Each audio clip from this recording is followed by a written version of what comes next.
مگر آج ہم کو مارا جا رہا ہے۔ وہ مسلمانوں ڈرنے اور گھبرانے کی بات نہیں ہے، یہ ظلم کو ہم کو سہنا نہیں ہے، بلکہ قانون ہمارا ساتھ دیتا ہے۔ جو لوگ ظلم کر رہے ہیں یاد رکھو ہم جواب دے سکتے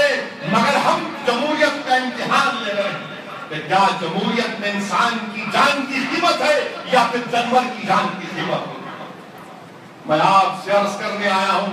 کہ آج کی رات اللہ کو ہم کو راضی کرنا ہے اور اللہ سے گڑگڑا کر بھیک مانگنا ہے کہ اللہ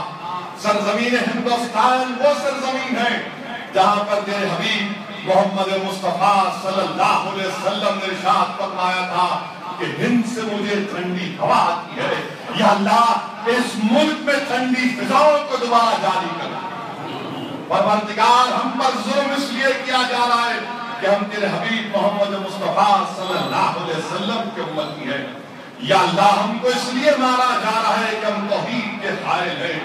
یا اللہ ہم کو اس لیے مارا جا رہا ہے کہ ہم تیرے حبیب محمد مصطفیٰ صلی اللہ علیہ وسلم کے غلاموں کے غلام ہیں۔ اللہ ہمارے جان و مال کی حفاظت فرما دے، پروردگار ہمارے ایمان کو زندہ کر دے، پروردگار ہمارے ایمان کو مضبوط فرما دے، اللہ ہمارے دلوں سے وحن کا خاتمہ کر دے،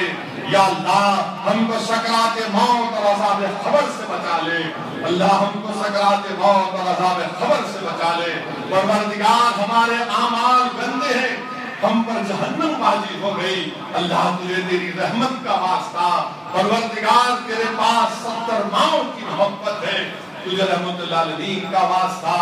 ہم کو جہنم سے نجات دے دے، ہم کو ہدایت دے دے، ہم کو توفیق دے دے، اللہ ہمارے علماؤں کو سلامت رکھ، پروردگار ہمارے علماؤں کو سلامت رکھ، پروردگار ان کے علم میں ان کی زبانوں میں اور تاثیر پیدا کر دے،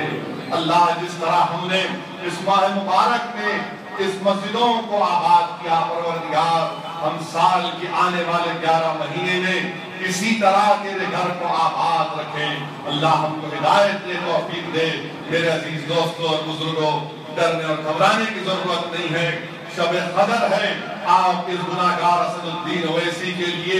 اور مجلس اتحاد المسلمین کے لیے دعا فرمائیے کہ اللہ سبحانہ و تعالیٰ اس جماعت کو مضبوط رکھے، اس جماعت کو طاقتور بنائے تاکہ مظلوموں کے انصاف کے لیے جماعت لڑتی آئی ہے اور مظلوموں کے انصاف کے لیے لڑتی رہے۔ وآخر دعوانا الحمدللہ رب العالمین۔